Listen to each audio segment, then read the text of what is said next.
हमने last session में देखा था कि किस तरह से डेटा को एंटर किया जाता है और उसको एडिट किया जाता है और उसकी कुछ टेक्निक्स हमने सीखी थी। इस सेशन के अंदर हम जो है वो फॉर्मेटिंग, कीबोर्ड शॉर्टकट्स और क्विक एक्सेस टूल बार के बारे में चीज़ें सीख रहे होंगे। तो आइए स्क्रीन पे चलते हैं और इसको परफॉर्म करते हैं। सो आप देख रहे हैं कि स्क्रीन पे हमारे पास जो है कुछ डेटा अवेलेबल है और इस वक्त वो इतना बेहतर तरीके से फॉर्मेट नहीं हुआ है। तो अब हम इसको फॉर्मेट करते हैं। हमारा जो फोकस होगा वो होम टैब के अंदर फॉन्ट ग्रुप, अलाइनमेंट ग्रुप और नंबर ग्रुप के ऊपर होगा, और जिसके थ्रू हम जो है वो बेहतर फॉर्मेटिंग उसको कर पाएंगे। तो सबसे पहले हम जो है हम फॉन्ट ग्रुप से स्टार्ट करते हैं। और इस फॉन्ट ग्रुप के अंदर हमारे पास जो जनरल चीज़ें अवेलेबल हैं, जिसमें आपके फॉन्ट के स्टाइल्स को चेंज करना, साइज़ को चेंज करना, कलर्स को अप्लाई करना है, बॉर्डर्स अप्लाई करने हैं, बोल्ड, इटैलिक, अंडरलाइन करना है। तो ये सारे ऑप्शंस इसके अंदर अवेलेबल हैं और बहुत ही ईजी और अच्छे ऑप्शंस हैं जो कि आप अप्लाई कर सकते हैं। सो फॉर इंस्टेंस मैं चाहता हूँ कि मेरी जो हेडिंग है वो हेडिंग जो है वो कलर हो जाए। तो हम इसको सेलेक्ट करते हैं और सेलेक्ट करने के बाद हमारे पास यहाँ पर फिल कलर भी दिया हुआ है और फॉन्ट कलर भी दिया हुआ है। तो हमने फिल कलर सेलेक्ट किया और जो भी फिल कलर आपको पसंद आता है वो आप यहाँ से सेलेक्ट कर सकते हैं। और इसी तरह से जो भी टेक्स्ट कलर आपको पसंद आता है या फॉन्ट कलर पसंद आता है वो आप यहाँ से उसको अप्लाई कर सकते हैं। लेट्स से कि हमने जो है वो यहाँ पर मरून अप्लाई कर दिया इस वक्त। तो हमारे पास जो है वो अब थोड़ी सी हेडिंग हमारी बेहतर दिखना स्टार्ट हो गई। इसी तरह से हम चाहते हैं कि हमारा जो ये पूरा डेटा है इस पर बॉर्डर्स अप्लाई हो जाए और साथ साथ हम इसकी साइज़ भी चेंज करें और स्टाइल भी चेंज करें। तो लेट्स से कि मुझे सबसे पहले तो उसमें करना है कि पूरा डेटा सेलेक्ट करना है। तो सेलेक्ट ऑल के लिए हमारे पास जो शॉर्टकट होता है वो होता है कंट्रोल ए। तो जैसे मैंने कंट्रोल ए किया, जितना भी डेटा था वो सेलेक्ट हो चुका है और हम यहाँ पर जो है इस पर बॉर्डर अप्लाई करते हैं। तो जैसे मैंने बॉर्डर पर क्लिक किया, यहाँ पर डिफरेंट तरह के बॉर्डर्स अवेलेबल हैं और हम इस वक्त जो है यहाँ पर ऑल बॉर्डर्स अप्लाई करना चाहते हैं। बट हमारे पास डिफरेंट तरह के और बॉर्डर्स भी अवेलेबल होते हैं कि आपको आउटसाइड बॉर्डर्स देने हैं, आपको लेफ्ट, राइट, टॉप, बॉटम के बॉर्डर्स देने। तो ये सारे ऑप्शंस यहाँ पर अवेलेबल हैं। सो इन फ्यूचर आप इसको टेस्ट कर सकते हैं। फिलहाल हम यहाँ पर ऑल बॉर्डर्स को क्लिक करते हैं। साथ साथ हम चाहते हैं कि यहाँ पर थोड़ा सा स्टाइल भी इसका चेंज हो जाए। तो वी हैव यहाँ पर राइटिंग स्टाइल, और राइटिंग स्टाइल में जो भी राइटिंग स्टाइल आपको समझ में आता है वो आप क्लिक कर सकते हैं। तो there are plenty of writing styles over here जो कि इन फ्यूचर में आप एक्सप्लोर कर सकते हैं और उसको अप्लाई कर सकते हैं। इसी तरह से हमारे पास यहाँ पर साइज़ दिया हुआ है। अगर आपको फॉन्ट का साइज़ इंक्रीज़ करना है और डिक्रीज़ करना है तो यहाँ पर इसके भी ऑप्शंस दिए हुए हैं। तो से हमने जो है यहाँ पर इसको 12 का जो है साइज़ दे दिया, लेकिन हम चाहते हैं कि हमारी हेडिंग जो है वो 11 साइज़ में हो। तो हम इसको सेलेक्ट करते हैं और हम यहाँ पर इसको 11 कर देते हैं। एक तरीका ये है कि हम यहाँ से सेलेक्ट करें। दूसरा, हमारे पास इंक्रीज़ और डिक्रीज़ के यहाँ पर शॉर्टकट्स भी दिए हुए हैं। Let's click decrease font size और ये देखें 11 पे आ चुका है ये। इसी तरह से हम इसको बोल्ड करना चाहते हैं, इटैलिक करना चाहते हैं। फ़िलहाल इसको हम अंडरलाइन नहीं करना चाहते, लेकिन जस्ट टू शो यू इस तरह से अंडरलाइन करेगा और इसको हमने दोबारा हटा दिया। तो ये हमारे पास फॉन्ट ग्रुप है। इसी तरह से फॉन्ट ग्रुप के नीचे आप देखें तो जहाँ नाम लिखा हुआ है उसी के बराबर में एक छोटा सा डायलॉग बॉक्स भी है। तो जैसे हमने यहाँ पर सारी चीज़ें अलग अलग अप्लाई की हैं और कभी आपको एक साथ अप्लाई करनी है तो आप यहाँ क्लिक कर देते हैं।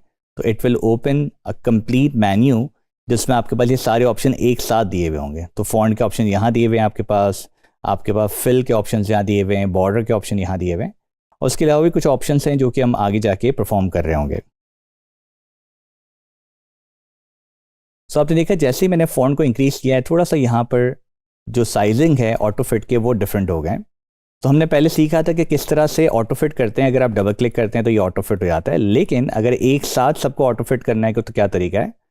तो हमने यहाँ से A, B, C, D और H तक सेलेक्ट कर लिया जहाँ तक हमारा डेटा मौजूद था और हम इसको डबल क्लिक कर देते हैं। फॉर इंस्टेंस मैं इस वक्त नहीं चाह रहा कि मैं रिमार्क्स को करूँ, तो मैं सिर्फ यहाँ तक सेलेक्ट कर लेता हूँ, क्वांटिटी तक, और इसकी राइट साइड पे कहीं पर भी मैं डबल क्लिक करूँगा तो ये सारे ऑप्शन जो हैं वो एक साथ हमारे पास जो है वो ऑटो फिट हो जाएंगे। इसी तरह से हम अलाइनमेंट ग्रुप की तरफ चलते हैं। तो अलाइनमेंट ग्रुप के अंदर हमारे पास सबसे पहला जो एक ऑप्शन जो हम अप्लाई करना चाहते हैं वो है रैप टेक्स्ट का ऑप्शन। सो आप देख सकते हैं कि यहाँ पर हमारे पास जो रिमार्क्स है उसकी जो एंट्रीज हैं वो इतनी लंबी हैं कि हमारे इस बॉक्स में नहीं आ रही हैं, और मैं नहीं चाहता कि मैं अपना बॉक्स इतना लंबा कर दूं कि वो बहुत ज़्यादा डेटा से बाहर चला जाए। मैं चाहता हूँ इसी साइज़ के अंदर जो हमारा डेटा एडजस्ट होना चाहिए। तो हम इसको सेलेक्ट करते हैं इस पूरे कॉलम को, क्योंकि हम पूरे कॉलम पे चाह रहे हैं अप्लाई करना। तो हम यहाँ पर रैप टेक्स्ट अप्लाई करें। रैप टेक्स्ट क्या करेगा, इसी साइज़ में उसको 2 लाइनों में 3 लाइनों में लेके आ जाएगा जितना बड़ा डेटा होगा। तो ये 3 लाइन्स में लेके आ गया। Let's make it little bigger, तो ये 2 लाइनों में आ जाए और अब ये 2 लाइनों में आ चुका है। सो आप देखते हैं कि जैसे ही हमने जो है यहाँ पर रैप टेक्स्ट अप्लाई किया तो यहाँ पर सबकी अलाइनमेंट जो है वो आउट हो चुकी है। तो अलाइनमेंट अगर हमें करनी है तो यहाँ पर ये 6 ऑप्शंस हमारे पास दिए हुए हैं जिसके थ्रू हम कर सकते हैं। तो जैसे हमारे पास लेफ्ट है, सेंटर है और राइट है, टॉप है, मिडिल है और बॉटम है।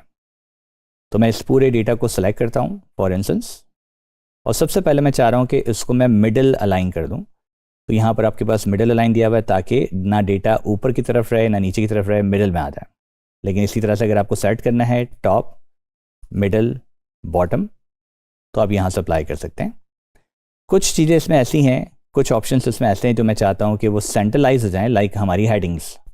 तो हम हेडिंग्स को सेलेक्ट करते हैं और यहाँ पर हम इसको सेंटर कर देते हैं। तो we have centre, right and left. तो फिलहाल इसको हम सेंटर कर रहे हैं।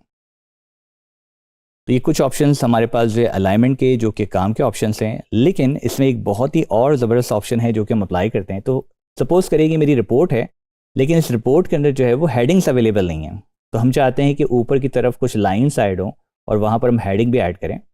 सो हम यहाँ पर 3 लाइन्स ऐड करना चाहते हैं एक साथ। तो हम तीनों को एक साथ सेलेक्ट कर लेते हैं, राइट क्लिक करेंगे और इंसर्ट के बटन पर क्लिक कर देंगे। 3 लाइन्स ऐड हो चुकी हैं और अब हम इसका एक नाम दे देते हैं। सो वी से कि दिस इज़ अ रिपोर्ट, और हम चाहते हैं कि इस रिपोर्ट जो है इसका नाम जो है इस पूरे डेटा के सेंट्रलाइज आ जाए। लेकिन जैसे ही मैं इसको सेलेक्ट करता हूँ और सेंटर अप्लाई करता हूँ तो वो क्या करेगा, हमारे पास जो सेल है उसके सेंटर में लेके आ रहा है। लेकिन हम चाह रहे थे कि इन सारे सेल्स के सेंटर में आ जाए। Then we have merge and centre का ऑप्शन, जो कि आप जैसे ही क्लिक करते हैं तो यहाँ पर वो मर्ज कर देगा, यानी सारे सेल्स को एक सेल बना देगा और आपका जो है डेटा सेंटर में भी आ जाएगा। तो अगर मैं इसको अंडू करके आपको दिखाऊं तो देखिए यहाँ पर अब ये अलग अलग सेल्स है और यू कैन सी कि ये A1 है, B1 है, C1 है। लेकिन जैसे हम इसको मर्ज करते हैं तो ना सिर्फ ये इसको एक सेल बनाएगा, इस सेल का नाम भी एक ही हो जाएगा। लाइक अब ये पूरा सेल जो है हमारे पास A1 के तौर पर कॉल आउट हो रहा है, और जब भी आप इसको रेफर करेंगे A1 के थ्रू करेंगे। एक और चीज़ जो यहाँ पर हम अप्लाई करना चाहते हैं वो है नंबर ग्रुप्स है। तो यहाँ पर डिफरेंट ऑप्शंस आपके पास दिए हुए हैं, लाइक कॉमा फॉर्मेट आपको अप्लाई करना है, यहाँ पर परसेंटेज अप्लाई करना है, करेंसी आपको अप्लाई करना है, डेसिमल्स के ऑप्शंस दिए हुए हैं, और देन हमारे पास कुछ जनरल ऑप्शंस हैं जो कि आपके पास यहाँ पर अवेलेबल हैं। तो फॉर इंस्टेंस मैं चाहता हूँ कि जो मेरा पूरा डेटा है ये हमारा डेटा जो है वो कॉमा फॉर्मेट में आ जाए। तो हम इसको सेलेक्ट करते हैं इस पूरे डेटा को जहाँ तक हमारे पास डेटा अवेलेबल है, और हमने इसको कॉमा फॉर्मेट अप्लाई कर दिया। जैसे ही कॉमा फॉर्मेट अप्लाई करते हैं तो हमारे पास सारे कॉमा फॉर्मेट में आ जाते हैं। लेकिन जैसे ही कॉमा फॉर्मेट अप्लाई किया तो यहाँ पर डेसिमल्स भी आ गए। तो फॉर इंस्टेंस अगर मैं चाहता हूँ कि डेसिमल इंक्रीज हो या डिक्रीज हो तो ये डेसिमल इंक्रीज डिक्रीज के ऑप्शन दिए हुए हैं। तो यहाँ से आप इसको डिक्रीज कर सकते हैं। बट मैं चाहता हूँ कि ये जो है एक कस्टम नंबर में आ गया है, हम इसको चाहते हैं करेंसी में देखना। तो आपके पास जब ड्रॉप डाउन पर क्लिक करते हैं तो यहाँ पर डिफरेंट करेंसीज के भी ऑप्शन दिए हुए हैं। लाइक एक करेंसी का ऑप्शन है, एक आपके पास अकाउंटिंग का ऑप्शन है। तो अगर आप करेंसी यहाँ से लेते हैं तो वो क्या करेगा, इसको करेंसी में चेंज कर देगा। लेकिन लेट मी शो यू कि इसमें चेंज क्या होता है। जब आप करेंसी करेंगे तो ये जो डॉलर का साइन है ये बिल्कुल इसके साथ मिलके आ रहा है। बट जब आप यहाँ से अकाउंटिंग का फॉर्मेट लेते हैं तो ये डॉलर का साइन इस तरफ आ जाता है। जब भी मल्टीपल करेंसी पे आप काम करते हैं तो अकाउंटिंग फॉर्मेट एक बेहतर फॉर्मेट होता है। और अब हम चाहते हैं कि यहाँ से डेसिमल्स हट जाएं, तो यहाँ से डेसिमल्स हमने दोबारा से रिमूव कर दिया। बट मैं चाहता हूँ कि ये करेंसी, क्योंकि हम तो PKR की तरफ जा रहे हैं तो यहाँ पर डॉलर साइंस हमें नहीं चाहिए, PKR चाहिए। तो यहाँ पर आपके पास करेंसी चेंज का ऑप्शन दिया हुआ है। आप यहाँ से क्लिक करेंगे, बाय डिफ़ॉल्ट जो करेंसीज़ हैं, जो टॉप करेंसीज है वो नज़र आ रही हैं आपको। बट हमें जो है PKR चाहिए तो हम यहाँ पर मोर अकाउंटिंग फॉर्मेट में क्लिक कर देते हैं, और यहाँ पर आपके पास डिफरेंट करेंसीज दी हुई हैं। अगर मैं कीबोर्ड से P प्रेस कर देता हूँ या PKR प्रेस कर देता हूँ तो ये आपके पास PKR आ चुका है, यानी पाकिस्तानी रुपी। और ओके मैंने जैसे किया तो यहाँ पर ये सारे ऑप्शन जो है पाकिस्तानी रुपी में आएंगे। तो जब भी आप करेंसी चेंज करते हैं दोबारा से डेसिमल्स आ जाते हैं, आप यहाँ से रिमूव कर सकते हैं। जब भी आपको किसी को परसेंटेज में चेंज करना है तो सिंपल आप परसेंटेज पे जैसे क्लिक कर देते हैं तो ये इसको परसेंटेज में कन्वर्ट कर देता है। जब आप परसेंटेज में कन्वर्ट करेंगे तो याद रखिएगा कि बैकग्राउंड में ये मल्टीप्लाई बाय 100 कर रहा होता है इसको।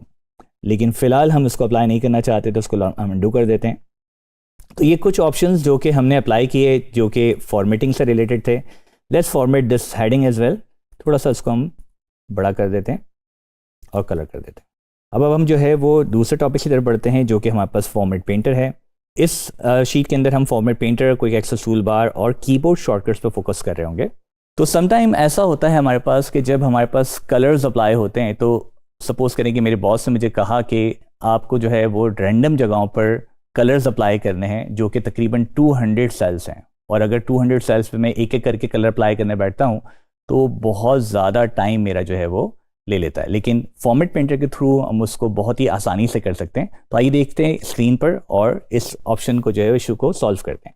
तो सपोज करें कि मैंने यहाँ पर एक कलर किया है एक सेल को, और हम चाहते हैं कि यही कलर जो है वो डिफरेंट सेल्स पे अप्लाई हो जाए। सपोज करें 10 सेल्स पे अप्लाई करना है, तो हमारे पास होम टैब में क्लिपबोर्ड का जो ऑप्शन है इसके अंदर हमारे पास फॉर्मेट प्रिंटर दिया हुआ है, और फॉर्मेट प्रिंटर में जैसे ही मैं क्लिक करके यहाँ पर क्लिक करता हूँ किसी और सेल पर, तो वो ये इस पर अप्लाई कर देता है। तो सेम फॉर्मेटिंग अप्लाई हो गई है, लेकिन इसका नंबर नहीं आया।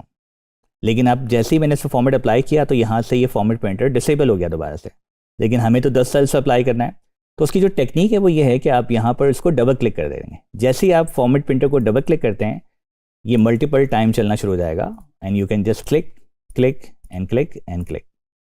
और जब दोबारा से हटाना है तो या तो आप कीबोर्ड से एस्केप का बटन दबा सकते हैं, या फिर दोबारा से फॉर्मेट पेंटर को क्लिक कर सकते हैं।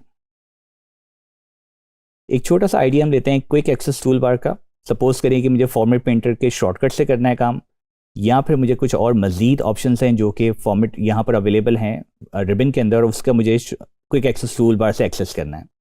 तो ये हमारी क्विक एक्सेस टूल बार कहलाती है, जिसमें एक बेसिक ऑप्शन दिए हुए हैं save, undo, redo and print preview. लेकिन इसके अलावा भी ऑप्शंस कुछ और अवेलेबल होते हैं जो कि आप ऐड कर सकते हैं, लाइक न्यू, सेव। लेकिन कुछ और ऑप्शंस मुझे ऐड करने हैं जो कि बहुत ही अंदर जाके हैं। फॉर इंस्टेंस मैं चाहता हूँ कि ये जो डेटा है हमारे पास वो ऑटो फिट हो जाए, लेकिन ऑटो फिट का मुझे शॉर्टकट चाहिए।